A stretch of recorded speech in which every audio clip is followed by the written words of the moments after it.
ورحمة الله وبركاته. الحمد لله نحمده ونستعينه ونؤمن به ونتوكل عليه ونعوذ بالله من شرور أنفسنا ومن سيئات أعمالنا. من يهده الله فلا مضل له ومن يضلله فلا هادي له. وأشهد أن لا إله إلا الله وحده لا شريك له. وأشهد أن سيدنا ونبينا ومولانا محمدا عبده ورسوله. صلى الله على سيدنا محمد وعلى آله وصحبه وبارك وسلم تسليما كثيرا كثيرا. أما بعد، أعوذ بالله من الشيطان الرجيم. بسم الله الرحمن الرحيم. وابتغ فيما آتاك الله الدار الآخرة ولا تنس نصيبك من الدنيا وأحسن كما أحسن الله إليك ولا تبغ الفساد في الأرض إن الله لا يحب المفسدين. صدق الله العظيم وصدق رسوله النبي الكريم عليه وعلى آله أفضل الصلوات وأزكى التسليم. മഹത്തായ ജമിയത്തുൽ ഉലമായ ഹിന്ദിന്റെ കുന്നത്തൂർ താലൂക്ക് കമ്മിറ്റി സംഘടിപ്പിച്ച വഖഫ് സംരക്ഷണം രാഷ്ട്രദൗത്യം എന്ന പ്രമേയത്തെ ആധാരമാക്കിയുള്ള ഈ മഹത്തായ പൊതുസമ്മേളനത്തിന്റെ ആദരണീയനായ അധ്യക്ഷൻ, ജമിയത്തുൽ ഉലമായ ഹിന്ദിന്റെ കുന്നത്തൂർ താലൂക്ക് പ്രസിഡന്റ് ജനാബ് ഹാഫിൽ അബ്ദുൽ ഷുക്കൂർ മൗലവി അർ-റഷാദി അവറുകൾ, ഖിറാഅത്തിന് നേതൃത്വം നൽകിയ ഹാഫിൽ നാസിം മൗലവി, അല്പം മുമ്പ് വളരെ മനോഹരമായ ഹൃദയാവർജകമായ പാരായണ മധുരിമയോടെ പരിശുദ്ധ ഖുർആൻ നമ്മുടെ മുമ്പിൽ സമർപ്പിച്ച ഹാഫിൽ ഖാരി തയ്യിബ് സാഹിബ് അവറുകൾ, മഹത്തായ ഈ യോഗം ഉദ്ഘാടനം ചെയ്ത് വേദി വിട്ടുപോയ ദക്ഷിണ കേരള ജമിയത്തുൽ ഉലമായുടെ സംസ്ഥാന ജനറൽ സെക്രട്ടറി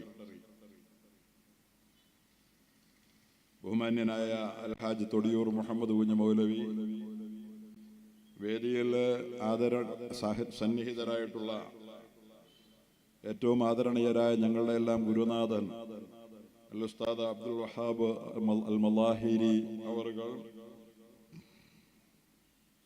ഇവിടെ മുസ്ലിം പേഴ്സണൽ ലോ ബോർഡിന്റെ മെമ്പറായി തെരഞ്ഞെടുക്കപ്പെട്ട ഇസ്ലാമിക ഇന്ത്യയുടെ ഏറ്റവും ആധികാരികമായ പണ്ഡിത വേദി ആയ മുസ്ലിം പേഴ്സണൽ ലോ ബോർഡിന്റെ കേരളത്തിൽ നിന്നുള്ള അപൂർവ മെമ്പർമാരിൽ ഒരാളായി തെരഞ്ഞെടുക്കപ്പെട്ട എഴുത്തുകാരനും ചിന്തകനും പ്രഭാഷകനും എല്ലാമായ ആദരണീയനായ ഹാഫിൽ മുസമ്മിൽ കൗസരി അവറുകൾ, ഷെയ്ഖ് മുഹമ്മദ് അൻസാരി നദ്വി സംസ്ഥാന വൈസ് പ്രസിഡന്റ് അവറുകൾ, പോരുവഴി മുഹമ്മദ് ഹുസൈൻ മൗലവി ഒക്കെ അടക്കം വേദിയിൽ സന്നിഹിതരായിട്ടുള്ള പല ഉലമാക്കളുമുണ്ട്. ഞാൻ എല്ലാവരെയും പേര് പരാമർശിക്കുന്നില്ല.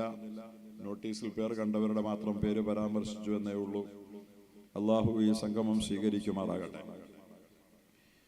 നാം ഇവിടെ ജമിയത്തുൽ ഉലമായ ഹിന്ദ് എന്ന ഇന്ത്യയിലെ എന്നല്ല ഏഷ്യയിലെ ഏറ്റവും ആധികാരികമായ ഒരു മുസ്ലിം പണ്ഡിത ബഹുജന പ്രസ്ഥാനത്തിന്റെ ആഭിമുഖ്യത്തിലാണ് ഇതുപോലൊരു സംഗമം സംഘടിപ്പിച്ചിട്ടുള്ളത്. ജമിയത്തുൽ ഉലമായ ഹിന്ദിനെ വിശദമായി പരിചയപ്പെടുത്താൻ ഞാൻ ഇപ്പോൾ തൽക്കാലം മുതിരുന്നില്ല. ഇവിടെ ബഹുമാന്യരായ നമ്മുടെ പണ്ഡിതന്മാർ പലരും ജമിയത്തുൽ ഉലമായ ഹിന്ദിന്റെ എന്താണ് അതിന്റെ ദൗത്യം എന്നതിനെ കുറിച്ച് ഹ്രസ്വമെങ്കിലും അത്യാവശ്യം കാര്യം ഗ്രഹിക്കാൻ ആവശ്യമായ അളവിൽ നമ്മോട് പങ്കുവെച്ച് കഴിഞ്ഞു. ദൈവസ്മരണയിൽ, ദൈവഭയത്തിൽ അധിഷ്ഠിതമായ ആദർശ ജീവിതത്തിന് ഒന്നാമതായി ഊന്നൽ നൽകിക്കൊണ്ട് ജീവിക്കുന്ന രാഷ്ട്രത്തിന്റെ ഉന്നമനത്തിനും പുരോഗതിക്കും വേണ്ടിയുള്ള മാനവ സേവയിൽ അധിഷ്ഠിതമായ സന്നദ്ധ പ്രവർത്തനങ്ങൾക്ക് ഊന്നൽ നൽകുന്ന മഹത്തായ ഒരു പണ്ഡിത പ്രസ്ഥാനവും കോടിക്കണക്കിന് മെമ്പർഷിപ്പുള്ള ഇന്ത്യയിലെ ഏറ്റവും വലുതെന്നതിലപ്പുറം ഏറ്റവും പഴക്കമുള്ള, നൂറ്റാണ്ടിലേറെ പഴക്കമുള്ള മഹനീയമായ സ്വാതന്ത്ര്യ സമര പ്രസ്ഥാനത്തിന്റെ പേരാണ് ജംഇയ്യത്തുൽ ഉലമാഎ ഹിന്ദ് എന്നുള്ളത്. ഇന്ത്യ രാജ്യം ബ്രിട്ടീഷുകാരുടെ കിരാതമായ ആധിപത്യത്തിന്റെ കീഴിൽ ഞെരിഞ്ഞമർന്നപ്പോൾ ഈ രാജ്യത്തെ അടിസ്ഥാന ജനതയുടെ, ഈ രാജ്യത്തിന്റെ, ഈ മണ്ണിന്റെ മക്കളുടെ വിശ്വാസാനുഷ്ഠാന ആചാര സ്വാതന്ത്ര്യങ്ങളിൽ അവർ കൈകടത്തുകയും അവരെ നമ്മെ അടിമകളാക്കി ഭരിക്കാൻ ശ്രമിക്കുകയും ചെയ്തപ്പോൾ രാജ്യനിവാസികൾ ഒന്നടങ്കം എഴുന്നേറ്റ് നിന്ന് ആ വൈദേശിക ശക്തികളെ കെട്ടുകെട്ടിക്കാൻ നേതൃത്വം നൽകിയപ്പോൾ അതിന് നേതൃപരമായ പങ്കുവഹിച്ച ദേശീയ പ്രസ്ഥാനത്തിന്റെ പേരാണ് മൗലാന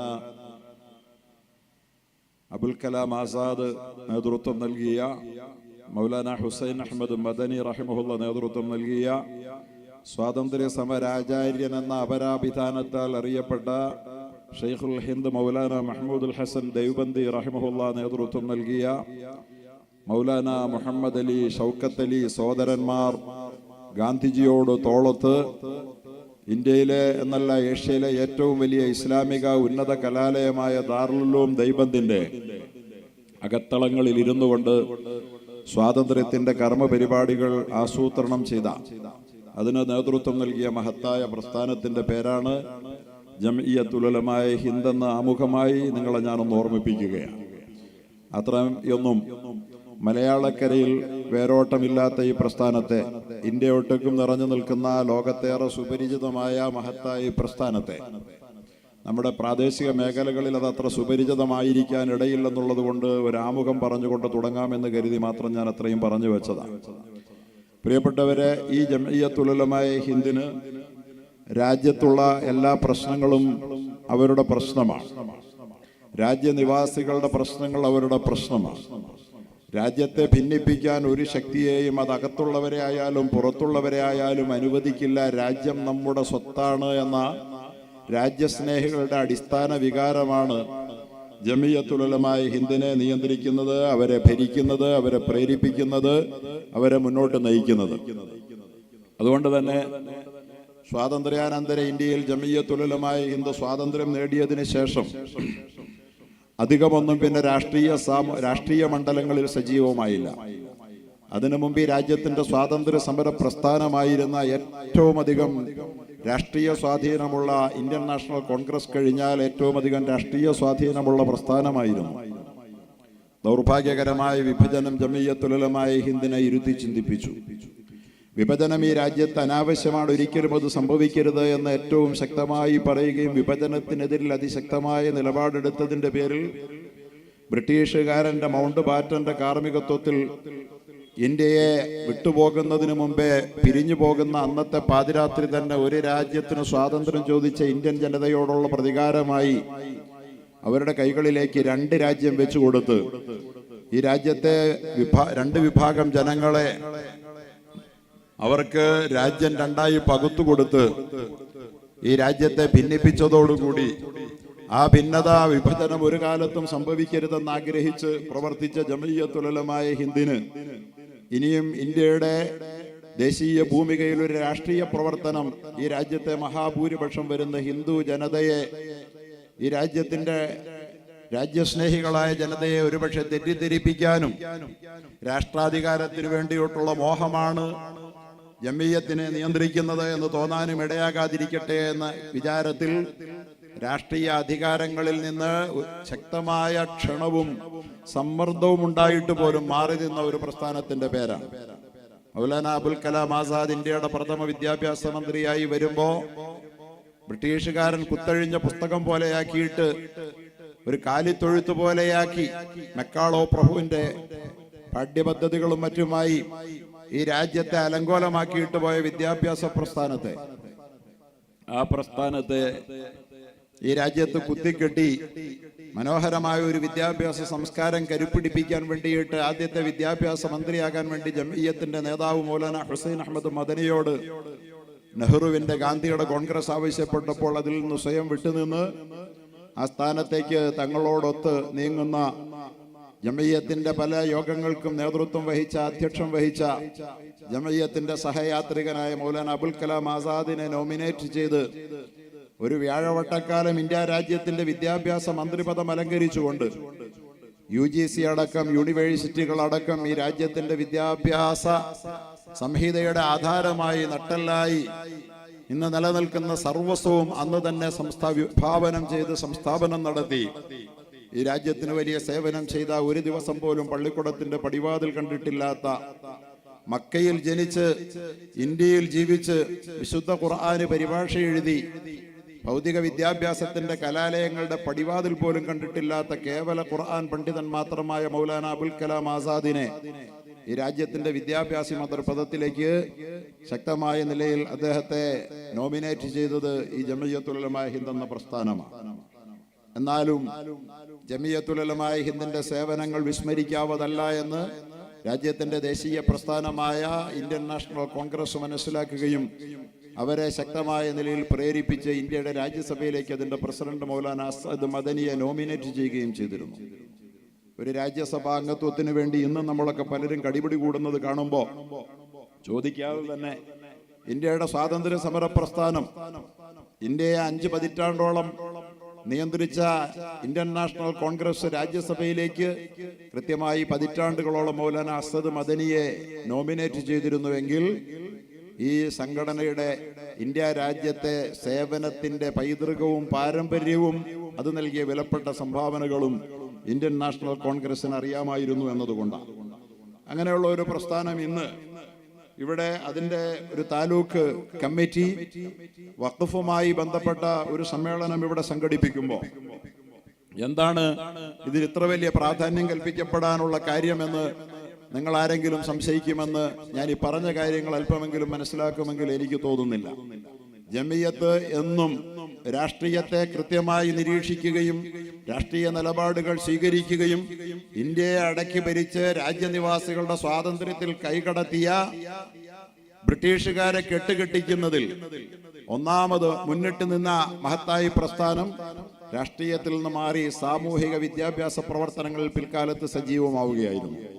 ആ പ്രസ്ഥാനമാണ് 10,000-കണക്കിന് വിദ്യാർത്ഥികൾ ഓരോ വർഷവും പഠനം നടത്തുന്ന ഉന്നത വിദ്യാഭ്യാസ കലാലയമായ ദാറുൽ ഉലൂം ദൈവബന്ദ് നയിക്കുന്നതും നിയന്ത്രിച്ചുകൊണ്ടിരിക്കുന്നതും അങ്ങനെയുള്ള ഒരു പ്രസ്ഥാനമാണ്. അതുകൊണ്ട് തന്നെ ഈ രാജ്യത്ത് വഖഫ് എന്ന് പറയുന്നതിലൂടെ ഈ രാജ്യത്തെ ജനതയെ വീണ്ടും ഭിന്നിപ്പിക്കാൻ പുറത്തു നിന്ന് വന്ന ഭിന്നിപ്പിന്റെ ശക്തികൾ ഡിവൈഡ് ആൻഡ് റൂളിലൂടെ ഒരു കാലത്ത് നമ്മെ ഭിന്നിപ്പിച്ച് ഭരിച്ചവർ, ഡിവൈഡ് ആൻഡ് റൂൾ എന്നത് ഞാൻ എൻ്റെ സ്വന്തം നിലയിൽ ഭാവനയിൽ മെനഞ്ഞെടുത്ത ഒരു പദമല്ല. നിങ്ങൾക്ക് എല്ലാവർക്കും അറിയാം, ഞാനും നിങ്ങളുമൊക്കെ പാഠപുസ്തകങ്ങളിൽ ഇന്നലകളിൽ ഇന്നും ഇന്നുണ്ടാകുമോ എന്ന് എനിക്കറിയില്ല. പഠിച്ചുകൊണ്ടിരിക്കുന്നത് ബ്രിട്ടീഷുകാരന്റെ ഇന്ത്യയിലെ ഭരണം ഉറപ്പിക്കാനുള്ള അടിസ്ഥാന നയം, അടവ് നയം ഡിവൈഡ് ആൻഡ് റൂൾ ആയിരുന്നു, ഭിന്നിപ്പിച്ച് ഭരിക്കുക എന്നതാണ്. പ്രിയപ്പെട്ടവരെ, വിദേശി കടന്നു വന്നാൽ സ്വദേശിയെ ഭരിക്കണമെങ്കിൽ അവന് സ്വദേശി ജനതയെ ഭിന്നിപ്പിച്ചുകൊണ്ടിരിക്കണം. അങ്ങനെ ഭിന്നിപ്പിക്കുന്നവരോട് സന്ധി ചെയ്യാൻ സന്നദ്ധമല്ലെന്ന് ഇന്ത്യൻ ജനതയിലെ ഹിന്ദുവും ക്രിസ്ത്യാനിയും മുസ്ലിമും മതമുള്ളവനും ഇല്ലാത്തവനും ബുദ്ധനും ജൈനനും ഒക്കെ ഒരുമിച്ച് തീരുമാനിച്ചപ്പോ ഗത്യന്തരമില്ലാതെ കെട്ടുകെട്ടേണ്ടി വന്ന അവരെ ഈ രാജ്യത്ത് നിന്ന് നമ്മൾ പുറന്തള്ളിയത് അവരെ നമ്മെ ഭിന്നിപ്പിച്ചതുകൊണ്ടാണ്. ഗാന്ധിജിക്ക് വിദേശിയോട് വെറുപ്പൊന്നുമില്ല, ജമിയത്തുൽ ഉലമാ ഹിന്ദിന് വിദേശിയോട് വെറുപ്പില്ല. വിദേശി സ്വദേശി അതിർവരമ്പുകൾ മനുഷ്യൻ തീർത്തതാണ്.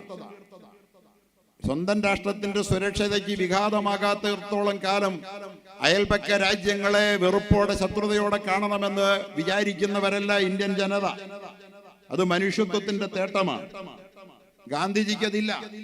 ക്രിസ്തുദേവന്റെ പരിത്യാഗശീലവും സാക്ഷാൽ കൃഷ്ണനാം ഭഗവാന്റെ ധർമ്മരക്ഷോപായവും ബുദ്ധന്റെ അഹിംസയും ശങ്കരാചാര്യരുടെ ബുദ്ധിശക്തിയും രന്തിദേവന്റെ ദയാവായ്പും ശ്രീഹരിചന്ദ്രനുള്ള സത്യവും മുഹമ്മദിൻ സല്ലല്ലാഹു അലൈഹി വസല്ലം സത്യവും സ്ഥൈര്യവും ഒരാളിൽ ചേർന്നൊത്തു കാണണമെങ്കിൽ ചെല്ലുവിൻ ഭവാൻമാരൻ ഗുരുവിൻ നികടത്തിൽ അല്ലായെങ്കിൽ അവിടുത്തെ ചരിത്രം വായിക്കുവിൻ എന്ന് മഹാനായ വള്ളത്തോൾ നാരായണ മേനോൻ എന്റെ ഗുരുനാഥൻ എന്ന കവിതയിലൂടെ മലയാളത്തെ പഠിപ്പിച്ച ഗാന്ധിജിക്ക് ലോകത്തുള്ള എല്ലാ മഹാന്മാരുടെയും സൽഗുണങ്ങൾ ഒത്തുചേർന്ന ഒരു മഹാവിശിഷ്ട വ്യക്തിത്വമായിരുന്നു എന്ന് പറയുമ്പോ അദ്ദേഹത്തിന് വെള്ളക്കാരന്റെ തൊലിവെളുപ്പിനോടല്ല വിരോധം, അവൻ സംസാരിച്ച ഇംഗ്ലീഷ് ഭാഷയോടുള്ള വിരോധം. പിന്നെ എന്താണ് അവരെ എതിർക്കാൻ ഗാന്ധിജിയെ പ്രേരിപ്പിച്ചത്? ഇന്ത്യൻ ജനതയെ അവർ നമ്മെ ഭിന്നിപ്പിച്ചു എന്നതാണ്. പ്രിയപ്പെട്ടവരെ, ഭിന്നിപ്പിന്റെ ശക്തികളെ ഇന്ത്യ പൊറുക്കില്ല. അത് ഇന്ത്യയുടെ പൈതൃകമാണ്.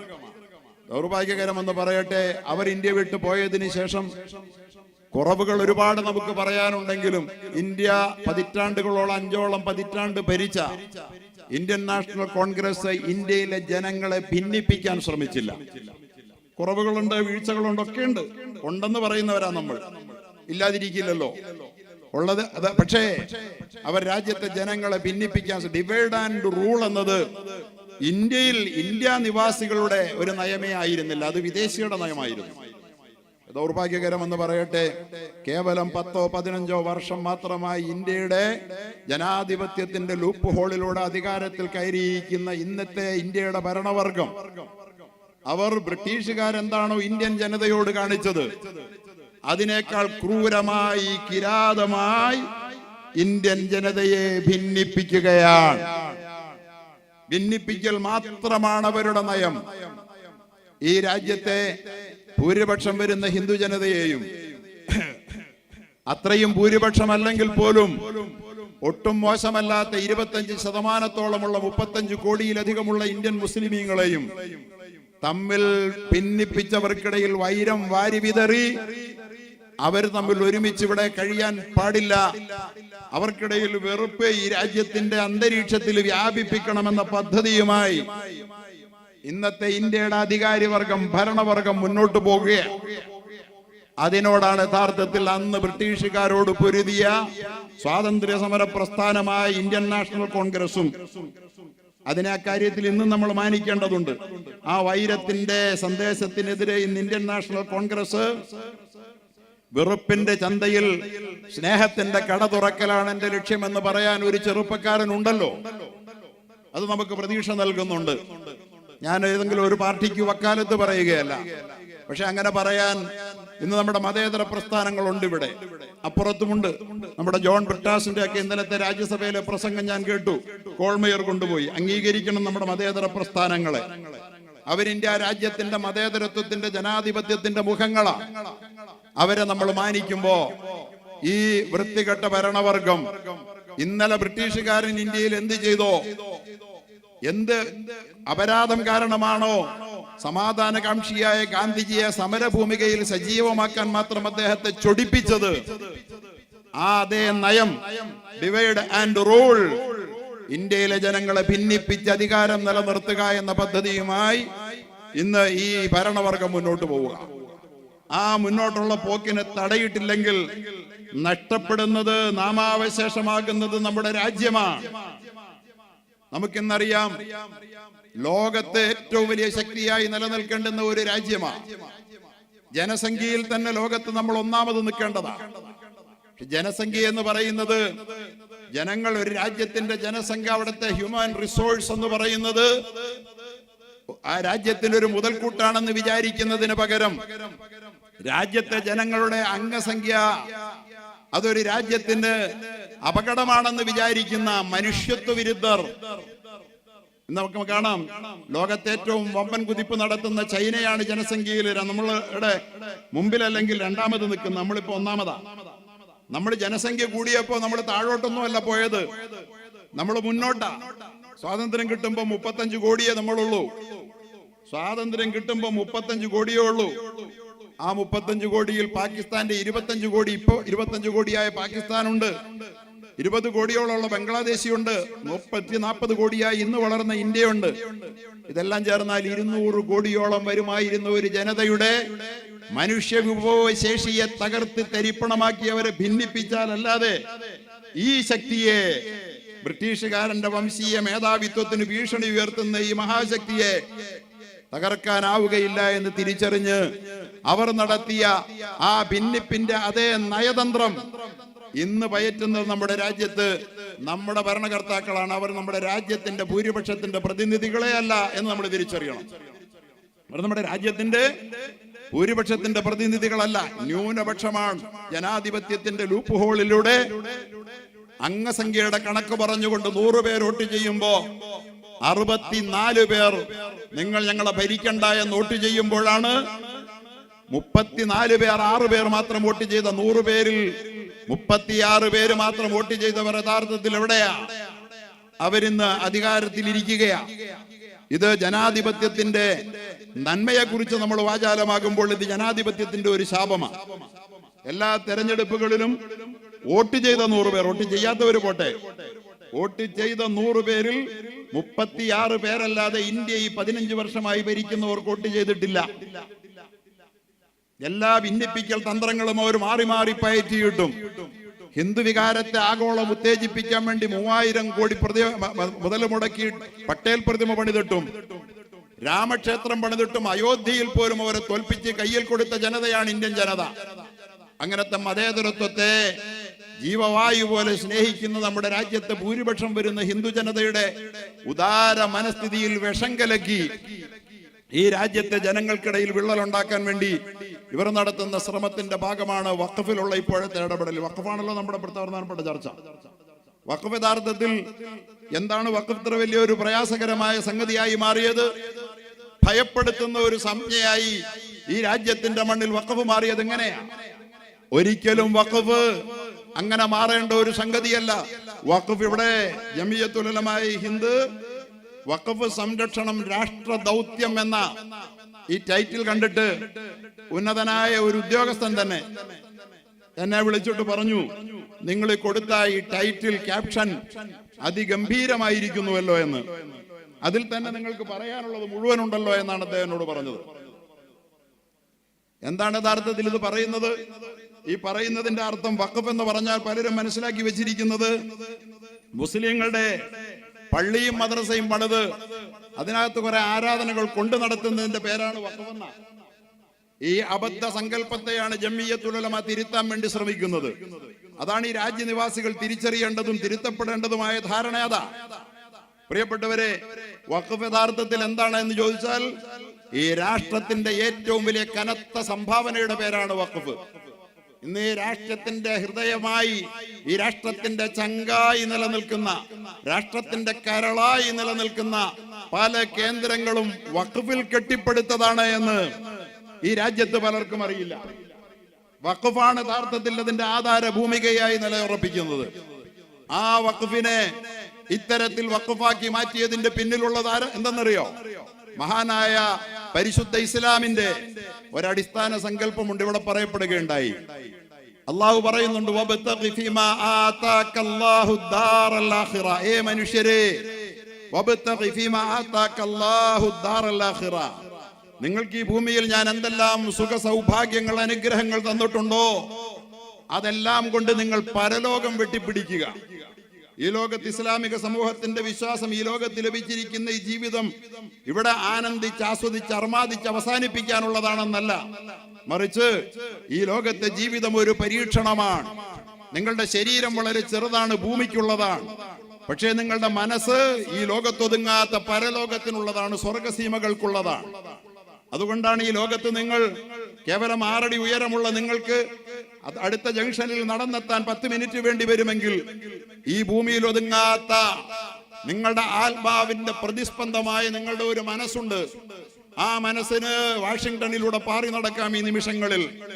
ഷാർജയിലൂടെ, റാസൽ കൈമയിലൂടെ, പാരീസിലൂടെ ഇപ്പോഴും പാറി നടക്കുകയാണ്. സൗരയൂഥ സീമകൾ താണ്ടിപ്പറക്കുന്ന ഒരു മനസ്സുണ്ട്. ഇസ്ലാമിക സങ്കല്പത്തിൽ മനുഷ്യൻ എന്ന് പറയുന്നത് 6 അടി ബോഡിയുള്ള ഈ ഭൗതിക ശരീരമല്ല. മനുഷ്യൻ എന്ന് പറയുന്നത് ഭൂമിയിൽ ഒതുങ്ങാത്ത ആത്മാവ്, മനസ്സിന്റെ അസ്തിത്വമാണ്. ആ ആത്മാവിനെ വളർത്തണമെങ്കിൽ അത് ഉദാരമാകണം, വിഭാഗീയതകൾക്ക് അതീതമാകണം, അത് സങ്കുചിതത്വത്തിനും വെറുപ്പിനും അതീതമാകണം. അത് എല്ലാ ആത്മദർശനങ്ങളും നമ്മെ പഠിപ്പിക്കുന്ന സന്ദേശമാണ്. എന്താ അത് പറയുന്നത്? അയം നിജ പരോവേദി ഗണനാം ലഘുചേതസ, അയം നിജ പരോവേദി ഗണനാം ലഘുചേതസ. ഉദാരചരിതാനാം തു വസുധൈവ കുടുംബകം. ഞാൻ നീ എന്ന് മനുഷ്യരെ ഭിന്നിപ്പിച്ച് വേർതിരിവ് കൽപ്പിക്കുന്നവൻ ലഘുചേതസ, കുഞ്ഞു മനസ്സിന്റെ ഉടമയാ. 6 അടിയേക്കാൾ അവന്റെ ബോഡിയേക്കാൾ ചെറിയ മനസ്സാണ് അവന്റെ. നമ്മുടെ പ്രധാനമന്ത്രിക്കും ആഭ്യന്തരമന്ത്രിക്കും ഉള്ള പോലെ മനസ്സ് കുഞ്ഞാ, ശിശുവിന്റെ മനസ്സാ. മനുഷ്യനെ തമ്മിലടിപ്പിക്കാൻ അറിയൂ. ഗതികേടാണ്, മനുഷ്യത്വത്തിന്റെ ഗതികേടാണ്. അത്തരം ആളുകൾ നമ്മുടെ പ്രധാനമന്ത്രിയാണെന്ന് പറയുന്നത് മാനക്കേടാണ്. നമുക്ക് മാനക്കേട്, മനുഷ്യത്വത്തിന് മാനക്കേടാണ്. വേദങ്ങൾ തന്നെ നമ്മോട് പറയുന്നത് അയം നിജ പരോവേദിഗണനാം ലഘുചേതസ, മനസ്സ് ചെറുതായവനാണ്. മനുഷ്യരെ മനസ്സ് ചെറുതാക്കരുതേ, മനസ്സാണ് നീ, മനസ്സുകൊണ്ട് നിങ്ങൾ വലുതാവുക. ഉദാരചരിതാനാം തു വസുധൈവ കുടുംബകം. ആരാണ് യഥാർത്ഥത്തിൽ വലിയ മനസ്സിന്റെ ഉടമ? വലിയ മനസ്സിന്റെ ഉടമ ആരാണ്? ലോകമേ തറവാട് തനിക്ക് ചെടികളും പുൽകളും പുഴുക്കളും കൂടിത്തൻ കുടുംബക്കാർ. ത്യാഗമെന്നതേ നേട്ടം, താഴ്മതാൻ അഭ്യുന്നതി. ഗാന്ധിജിയെ കുറിച്ചാണ് വള്ളത്തോൾ ഇത് പറഞ്ഞതെങ്കിൽ ലോകമേ തറവാട്. ബഹുമാനപ്പെട്ട ഉസ്താദ് പറഞ്ഞു അൽ ഖൽഖു ഇയാലുല്ലാഹ്, അൽ ഖൽഖു ഇയാലുല്ലാഹ്, മനുഷ്യരെല്ലാം ദൈവത്തിന്റെ കുടുംബമാ. ഇങ്ങനെ വിചാരിക്കുന്ന മനുഷ്യനെ ഈ ലോകത്ത് നന്മ ഉണ്ടാക്കാൻ പറ്റൂ? ഒരു മനുഷ്യൻ മറ്റൊരു മനുഷ്യന്റെ ശത്രുവാണ്, അവന്റെ മതത്തിന്റെ പേരിൽ, അവന്റെ വർണ്ണത്തിന്റെ പേരിൽ, വർഗത്തിന്റെ പേരിൽ എന്ന് വിചാരിക്കുന്നവർക്ക് ഈ ലോകത്തൊരു നന്മയും ചെയ്യാനാവില്ല. അവൻ മൃഗത്തെ പോലെ ചെറിയ മനസ്സിന്റെ ഉടമയായി പതപ്പതിച്ച് ഈ ഭൂമിയുടെ പുറന്തൊലിക്ക് മുകളിൽ കന്നാലിയെ പോലെ ജീവിച്ച് ഈ മണ്ണിന്റെ അടിയിലേക്ക് വ്യർത്ഥമായ ജീവിതവുമായി അലിഞ്ഞു ചേരേണ്ടവനാണ്. പക്ഷേ അവന്റെ മനസ്സ് ഉദാരത കൊണ്ടാണ് വലുതാവുക. ഉദാരചരിതാനം തു വസുധൈവ കുടുംബകം. ഈ വസുധൈവ കുടുംബകം പാടി നടക്കുന്നു എന്ന് മേനി പറയുന്നവർ, ഞാൻ എന്റെ പ്രിയപ്പെട്ട എല്ലാ ഹിന്ദുക്കളെയും പറയുകയല്ല, അവർ ഈ ആദർശം ഉൾക്കൊള്ളുന്നവരാ. ഈ വർഗീയത മുഴുവൻ പറഞ്ഞിട്ടും അവർക്ക് ഭൂരിപക്ഷം കൊടുക്കാതെ പിടിച്ചു നിർത്താൻ ശ്രമിക്കുന്നത് അവരോടാ. തീർത്താൽ തീരാത്ത കടപ്പാടുണ്ട് ഈ സമൂഹത്തോടെന്ന് ഞാൻ പറഞ്ഞുകൊണ്ട് പറയട്ടെ. ആ അടിസ്ഥാനത്തിൽ ഇസ്ലാം എന്നും പഠിപ്പിച്ചത് മനുഷ്യന്റെ മനസ്സ് വലുതാക്കാനാണ്. മനസ്സ് വലുതാക്കാനുള്ള ഒരേ ഒരു ഉപായം എന്താ? അവനെ ഉദാരനാക്കി തീർക്കുക എന്നുള്ളതാണ്. ഉദാരചരിതാനാം. മനുഷ്യന്റെ മനസ്സ് എത്ര വലുതാകുന്നു അത്രയും മനുഷ്യൻ വലുതാ. എത്ര ഉദാരനാകുന്നു അത്രയും അവന്റെ മനസ്സ് വലുതാ. അവിടെയാണ് അള്ളാഹു പറഞ്ഞത്, മനുഷ്യരെ നിങ്ങൾക്ക് അള്ളാഹു തന്നത് നിങ്ങൾക്ക് മാത്രമുള്ളതല്ല.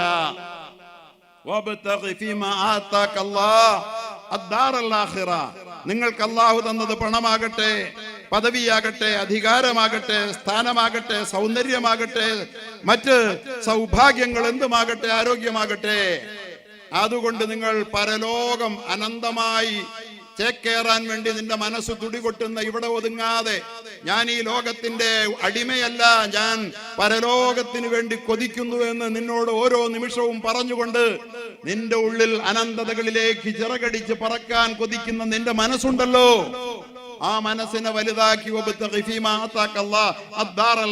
പരലോകം വെട്ടിപ്പിടിക്കുക. കൈ കിട്ടിയത് എന്തുണ്ടെങ്കിലും അതുകൊണ്ട് പരലോകം നേടാൻ നോക്കണം. 50,000 കോടിയുണ്ട്, എനിക്കും എന്റെ മക്കൾക്കും എന്റെ കെട്ടിയോക്കും കുട്ടിയോക്കും ഒന്ന് മാത്രം തീരുമാനിച്ച അവൻ എന്തിനു കൊള്ളാം? അവന് പരലോകമില്ല. ഇത് ഇസ്ലാമിക ദർശനമാണ്.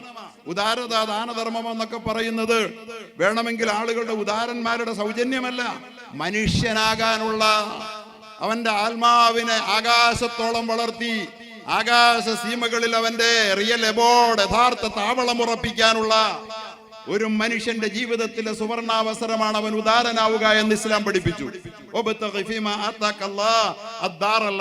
പരലോകം കയ്യിൽ കിട്ടിയത് കൊണ്ട് പരലോകം വെട്ടിപ്പിടിക്കുക. നിനക്ക് അല്ലാഹു നിനക്കുള്ള ഭൂമിയിലെ വിഹിതം നീയൊട്ട് മറക്കുകയും വേണ്ട. എല്ലാം വലിച്ചെറിഞ്ഞ് സന്യാസിയെ പോലെ ജീവിക്കണ്ട.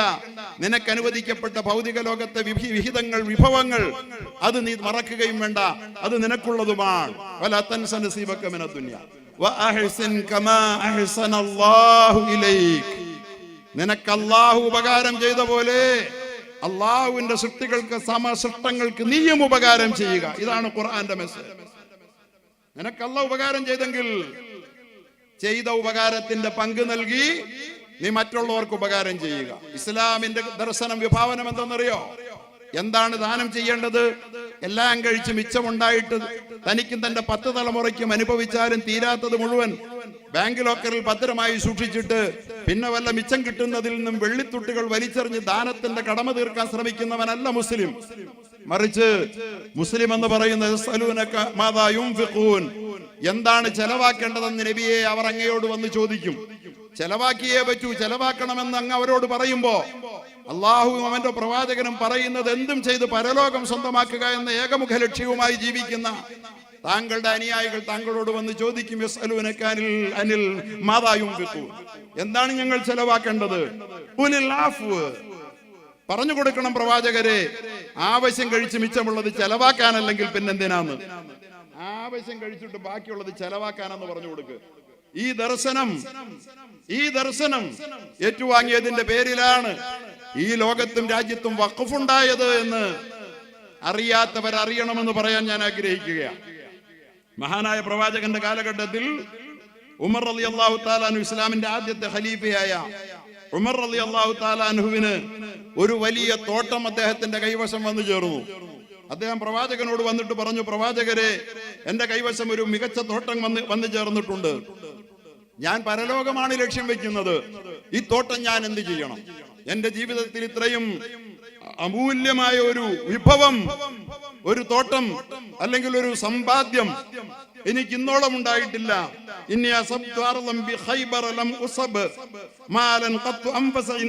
എന്ന് പറഞ്ഞപ്പോ ഞാൻ ഇതിൽ എന്ത് ചെയ്യണമെന്ന് ചോദിച്ചപ്പോ താങ്കൾ വിചാരിക്കുന്നുവെങ്കിൽ, ആഗ്രഹിക്കുന്നെങ്കിൽ ആ പ്രോപ്പർട്ടി അങ്ങനെ നിലനിർത്തിയിട്ട് അതിന്റെ വരുമാനത്തെ, അതിന്റെ ഗുണങ്ങളെ ആളുകൾക്ക് ദാനം ചെയ്യാം. പ്രവാചകൻ പറഞ്ഞു, പ്രോപ്പർട്ടി നിലനിർത്തുക, എന്നിട്ട് അതിന്റെ പ്രയോജനങ്ങൾ ആളുകൾക്ക് ദാനം ചെയ്യുക, ഇതാണ് ഏറ്റവും മികച്ചതെന്ന് മഹാനായ പ്രവാചകൻ പറഞ്ഞു. അതിന്റെ പ്രോപ്പർട്ടി, അതിന്റെ അസൽ പ്രോപ്പർട്ടി വിൽക്കപ്പെടരുത്, വിൽക്കാനേ പാടില്ല. ആരുടെ? ഉമറിന്റെ പ്രോപ്പർട്ടി. അങ്ങനെ ദാനം ചെയ്താൽ പിന്നെ ഉമറെ നീ വിൽക്കരുത്. വലാ യൂഹബു, പിന്നെ നിനക്ക് ഇഷ്ടപ്പെട്ടവർക്ക് അത് ദാനവും ചെയ്യരുത്. അത് പൊതു സ്വത്തായി സമൂഹത്തിന് ഉപകാരപ്പെടും വിധം നിലനിൽക്കണം.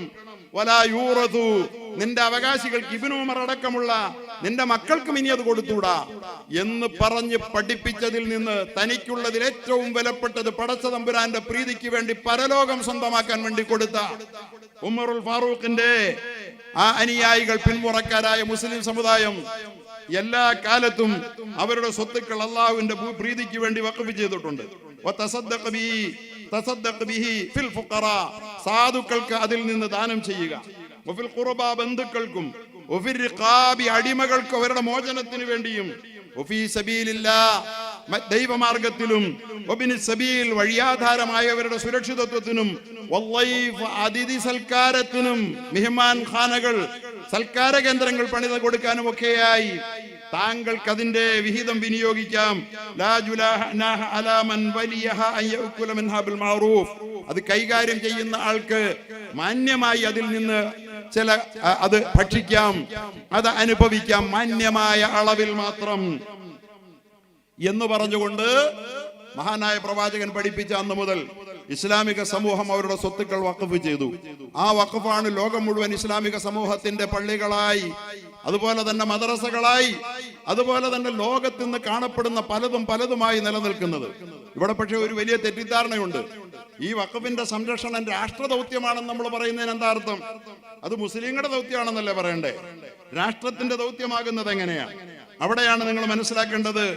ഈ സ്വത്തുക്കൾ യഥാർത്ഥത്തിൽ വഖഫ് പ്രവാചകൻ പഠിപ്പിച്ചത് നേരത്തെ ഇവിടെ ഉസ്താദ് പറഞ്ഞു, മുസമ്മിൽ മൗലവി അത് പറയുകയുണ്ടായി. സബഉൻ തജ്രി ലിൽ അബ്ദി ബഅദ മൗതി, മനുഷ്യൻ മരിച്ചാൽ അവന്റെ ഖബറിലേക്ക് പ്രതിഫലമായി 7 കാര്യങ്ങളുടെ നന്മകൾ പ്രവഹിച്ചു കൊണ്ടിരിക്കും. പറയുക, മരിച്ചാലും അവന്റെ ആത്മാവ് അനന്തതകളിൽ ചേക്കേറുമ്പോ അവന്റെ ആത്മാവിന് പുണ്യമായി, നന്മയായി ഈ ലോകത്ത് നിന്ന് നന്മകൾ പ്രവഹിച്ചു കൊണ്ടിരിക്കും. എന്തൊക്കെ ചെയ്താൽ? വിദ്യാഭ്യാസത്തിന്റെ ഏർപ്പാട് ചെയ്താൽ. അറിവ് എന്ന് പറഞ്ഞാൽ ഇസ്ലാമിനെ സംബന്ധിച്ചിടത്തോളം രണ്ടായി അറിവിന് ഒരു കാലത്തും തരം തിരിച്ചിട്ടില്ല. മുസ്ലിം സ്പെയിനിൽ യൂറോപ്പിന്റെ നെഞ്ചകത്ത് 600 ആണ്ട് ഭരിച്ച ഇസ്ലാമിക സമൂഹം കൊർഡോവ യൂണിവേഴ്സിറ്റി ഉണ്ടാക്കിയപ്പോ ഖുർആൻ പഠനത്തിനും ശാസ്ത്ര പഠനത്തിനും 2 സംവിധാനം ഉണ്ടാക്കിയില്ല. അവിടെയാണ് സിൽവസ്റ്റർ രണ്ടാമനെ പോലുള്ള പിൽക്കാലത്ത് ക്രൈസ്തവ ലോകത്തിന്റെ പോപ്പുമാർ വന്ന് വിദ്യാഭ്യാസം നേടിപ്പോയത്. ഇസ്ലാമിന് വിദ്യാഭ്യാസം അത് സമഗ്രമാണ്. ഭൗതികം ആത്മീയം എന്ന വേർതിരിവ് പോലുമില്ല.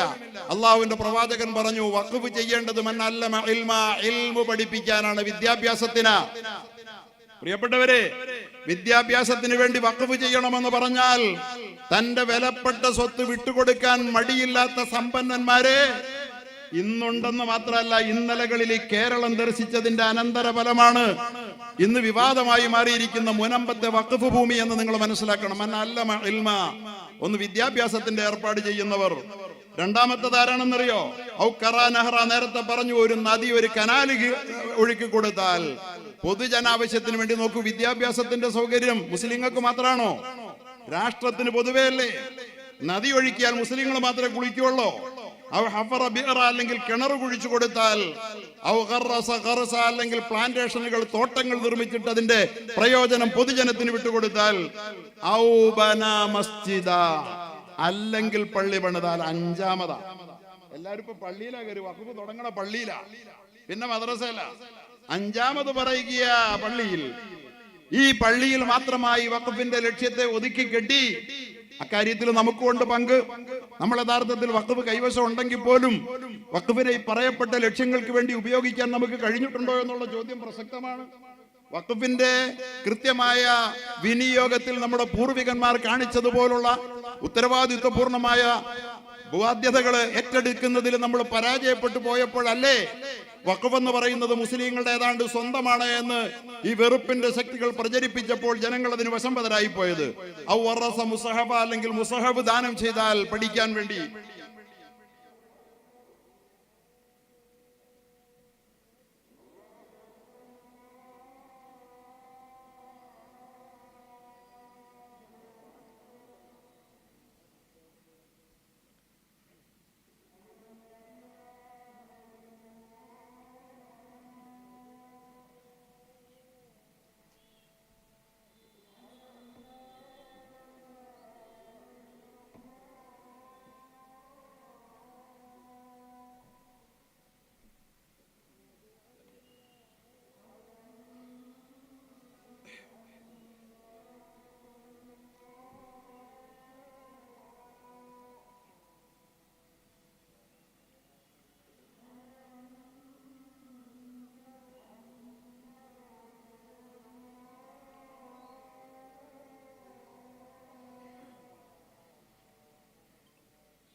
لا إله إلا أنت اللهم رب هذه الدعوة التامة مقام محمود الذي وعدته.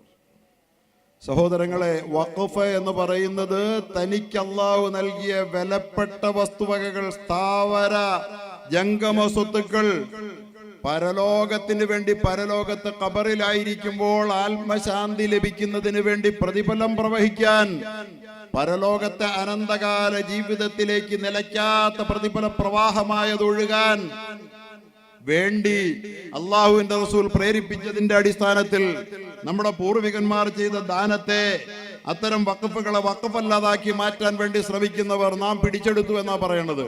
പ്രിയപ്പെട്ടവരെ, നിങ്ങൾക്കറിയാമോ, ഇന്ത്യ രാജ്യത്ത് അങ്ങനെ നമ്മുടെ വഖഫുകൾ, വഖഫ് ബോർഡ്, വഖഫിന്റെ ഭൂമിയിൽ എന്തൊക്കെയാണ് ഇവിടെ പ്രവർത്തിക്കുന്നതെന്നറിയോ? സുപ്രീം കോടതി വഖഫ് ഭൂമിയിലാ.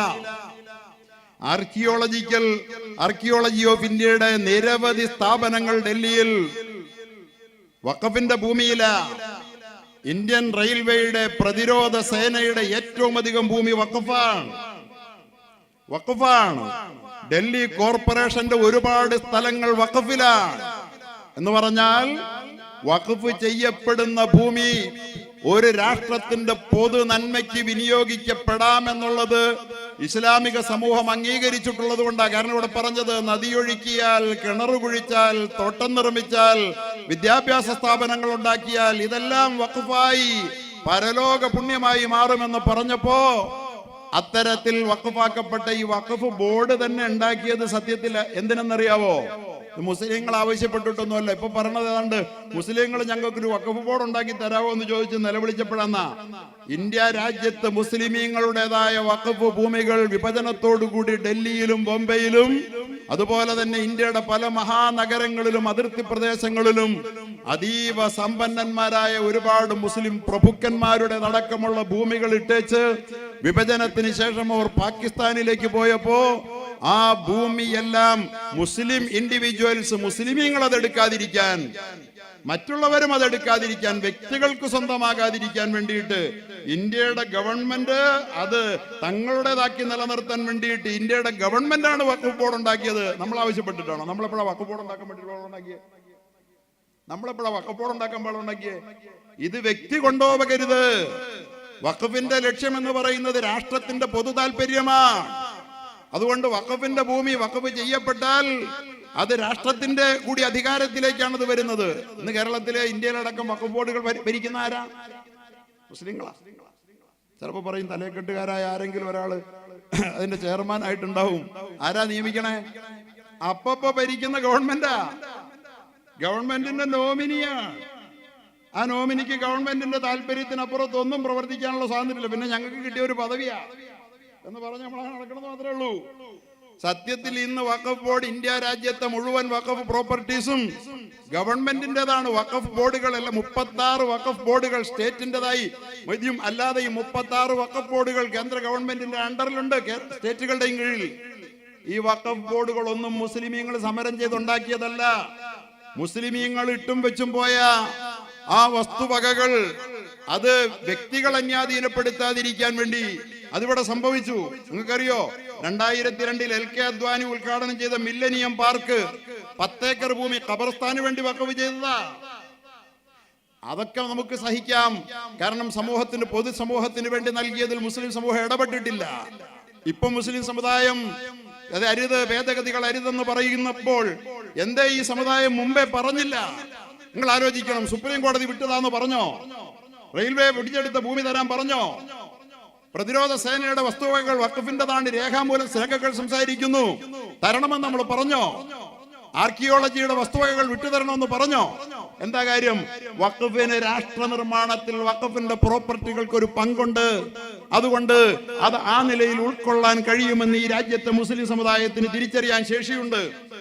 അതുകൊണ്ട് രാഷ്ട്രമത കൈകാര്യം. പക്ഷേ നിങ്ങൾക്കറിയുമോ, ഇന്ത്യയിലെ എന്നല്ല ലോകത്തെ തന്നെ ഏറ്റവും വലിയ മുതലാളിയായി മണിക്കൂറുകളോളം ജീവിക്കുകയും ചില മണിക്കൂറുകൾ അതിനുശേഷം താഴോട്ട് വരികയും ചെയ്ത സാക്ഷാൽ അംബാനിയുടെ അൻഡാലിയ എന്ന് പറയുന്ന 32 നിലയുള്ള ആഡംബര ഭവനമുണ്ടല്ലോ, അത് നിലനിൽക്കുന്നത് വഖഫ് ഭൂമിയിലാ.